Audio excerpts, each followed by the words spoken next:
Kıymetli dostlar, darbesinin 27. yılında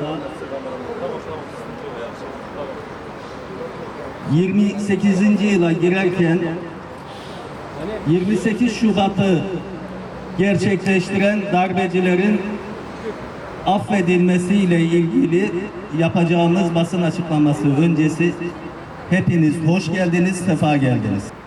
Her bireyi bu darbeyi iliklerine kadar yaşamış insanlarız. Yürütülen savaşın bir muhatabı olduk ve coplar hep üzerimizde oldu. Toplanmamızın nedeni hükümet tarafından darbeyi gerçekleştiren generallerin affedilmesine yönelik için toplanmış bulunmaktayız. 1993'ten 1997'ye kadar olan süreçte oluşturulan bir takım olayları, bir takım yaşanan olayları unutmadık, unutmayacağız.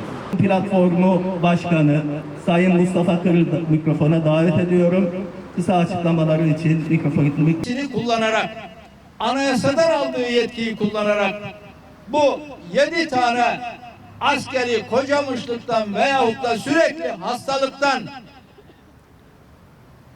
dolayı onları affettiğini sorgulamıyoruz. Sorgulanan şey neden darbeci oldukları tescil edilen bu darbeciler affedildiği halde neden darbe mağdurları hesaba katılmıyor? Yani darbenin mağdurları dikkate alınıyor, mağdurların yaşadığı mağduriyet dikkate alınmadan bir af gerçekleştiriliyor. Hükümet yetkilileri açıklama yapıyorlar. Diyorlar ki bu genel bir af değil. Evet, genel bir af değil ama özel adrese teslim hamiline yazılı bir af şeklidir. O zaman madem ki 28 Şubat dikkate alınıyor, mağdurlarıyla birlikte değerlendirerek ve hala cezaevinde bulunan kardeşlerimiz var.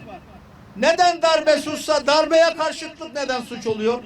Bu neden sorgulanmıyor? Neden mağduriyet yaşayan kardeşlerimizin mağduriyetleri dikkate alınmıyor? Bu durum her ne kadar bir kısım vatandaşı veyahut da onların affedilmesi yönünde çaba gösterenleri sevindirmiş olsa da halkın genelinde bir rahatsızlık meydana getirmiştir. İdari haklarıyla ilgili haklarını teslim edecek bir af veya kararı ortaya koyacak adımı atmalıdır diye düşünüyorum. Hepinizi en kalbi duygularımla selamlıyorum. Biz Müslümanlar olarak herkesin istediği gibi, inandığı gibi yaşamasının yanındayız. Başkalarına verilenler bize niye verilmiyor duygusunun da ötesinde adaletin tecellisini istiyoruz. Adalet bir şeyin yerli yerine konmasıdır. 28 Şubat döneminde atıldığı için bunu kaldıramayıp ölen Abdülmuttalip Yıldırım'ın çocuklarının, eşinin uğradığı zulmün faturasını kim ödeyecek? Eşi Gülhane Hastanesi'nden kapı dışı edilerek sokağa atılan Güray Balatekin'in mağduriyetini kim ödeyecek? Benim çocuklarımın, arkamızda duran öğretmen, öğrenci, memur, hanımefendilerin travmalarını, sönen hayallerini, beklentilerini kim karşılayacak? Tabii ki kimse zulme uğramasın. Kimseye haksızlık yapılmasın. Ama bizim topyekün bir mücadele vermemiz lazım. Bu ülke bizlere bırakılamayacak kadar kuşatma altında olan bir ülke. Ve bunun çevremizde süren savaşlara baktığımızda sıranın bize doğru geldiğini de görebiliyorum. O yüzden kimseyi biz ötekileştirmiyoruz. Kimseyi o uğradığı yanlışlığa, zulme karşı o olsun demiyoruz. Ama yanlışları, adaletsizlikleri, bize yapılan kötülüklerin karşılığının da olması gerektiğini tarihe not etmek üzere buradayız. Değişirsek değiştirebiliriz. Düzelirsek düzeltebiliriz. Ama öğrenilmiş çaresizliklerle boyun bükmeyeceğimiz, hükümetin yanlışlarını görmeyeceğimiz de anlamına gelmiyor. Ve bu mesele, darbecilerin affedilmesi meselesi, onların devamı olan bayrak yarışını devralan darbecileri cesaretlendirmekte ve gelecekte darbelerin yapılması için fırsat verilmektedir. Yaş mağduru olan askerlerin bir kısım haklarının giderildiği söylenebilir. Ama yine çok acıdır ki yaş mağdurları için kurulan, çıkarılmış olan 6191 sayılı kanunun özel hükümleri uyarınca mağdur oldukları anlaşılanların sadece emeklilik hakları verilmiş ve araştırmacı kadrolarına çalışmalarına izin verilmişken yine üstüne basa basa söylüyorum, FETÖ, PDY döneminde komisyon kararıyla veya mahkeme kararıyla mağdur oldukları, yanlış işlem yapıldıkları anlaşılanlar veya öyle iddia edilenlerin bütün haklarının verilmiş olması yine 28 Şubat mağdurlarının incitmektedir, acıtmaktadır, canlarını yakmaktadır. Bu sebeple talebimiz şudur ki, bütün 28 Şubat mağdurları için bir komisyon kurularak bu komisyona yapılacak müracaatlar veya yapılacak inceleme sonucu mağdur oldukları anlaşılanların haklarının teslim edilmesi gerekmektedir. Ve bunun acilen yapılması gerekmektedir. 28 yıl geçti. Evet, buradaki birçok insan da kocadı, yaşlandı ve bir kısmı onulmaz hastalıklara uğradı. Bu sebeple geç değil, hemen adalet istiyoruz, adalet istiyoruz, adalet istiyoruz. Asıl olarak bilinen davada kesin hüküm giyerek darbeci oldukları tescillenen mahkumlardan 7'sinin kalan cezaları 17 Mayıs 2024 tarihli resmi gazetede yayımlanan Cumhurbaşkanı kararlarıyla kaldırılarak tescilli darbeciler evlerine gönderilmiştir. Böylece 28 Şubat davasından hüküm giymiş mahkumlardan hiçbir darbeci hapiste kalmamıştır. Cumhurbaşkanı kararlarında söz konusu mahkumların kocama hali veya sürekli hastalık hali gerekçe gösterilerek anayasanın 104. maddesi 16. fıkrası gereği işlem yapıldığı bildirilmiştir. 16. Anayasanın 104. maddesi Cumhurbaşkanı'nın görev ve yetkilerini düzenlemektedir. Bahsi geçen 16. fıkrada sürekli hastalık, sakatlık ve kocama sebebiyle kişilerin cezalarını hafifletir veya kaldırır denilmektedir.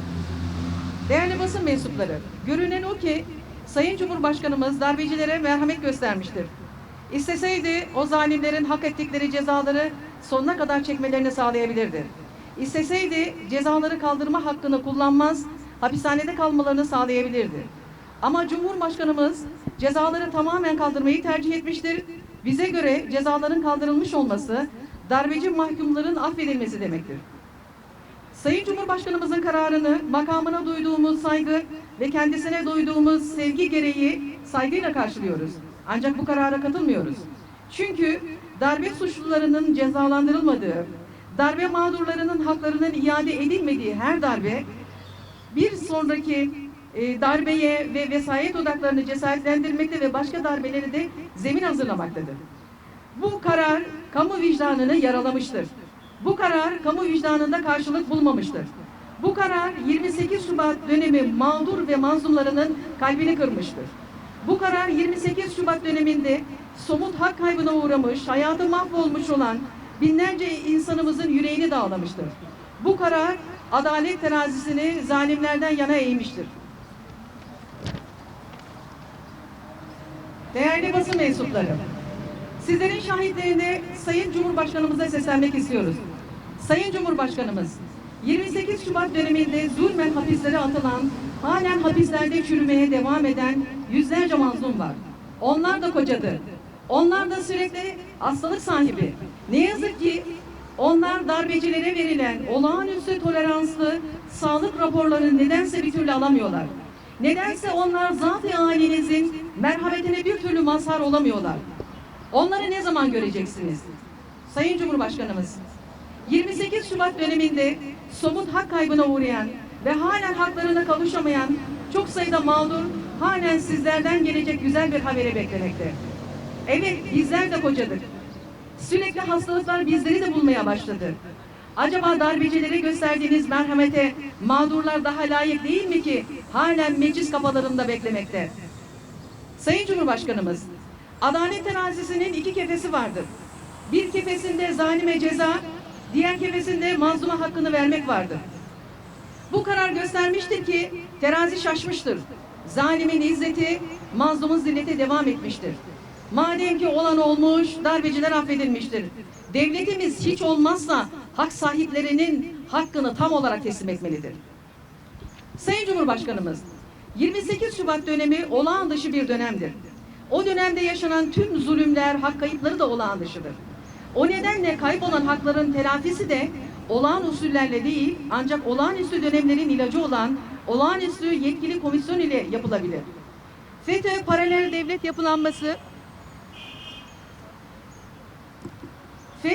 paralel devlet yapılanması, örgüt mensupları için dahi komisyon kurularak Kanun ve Anayasa Mahkemesi kararları gereği mağdur olanların geçmişe dönük bütün hakları iade edilmiştir.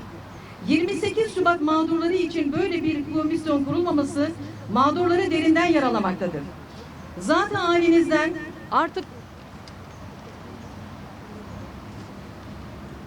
halinizden artık böyle bir komisyonun derhal kurularak 28 Şubat dönemine ait tüm mağdurların tüm somut hak kayıplarının bunlara hangi usullerde hak iadesi yapılacağının bu komisyon marifetiyle tespit edilmesini, alınan kararların hiçbir yasal engel bahane edilmeden tüm kamu kurum ve kuruluşları tarafından uygulanmasını istiyoruz.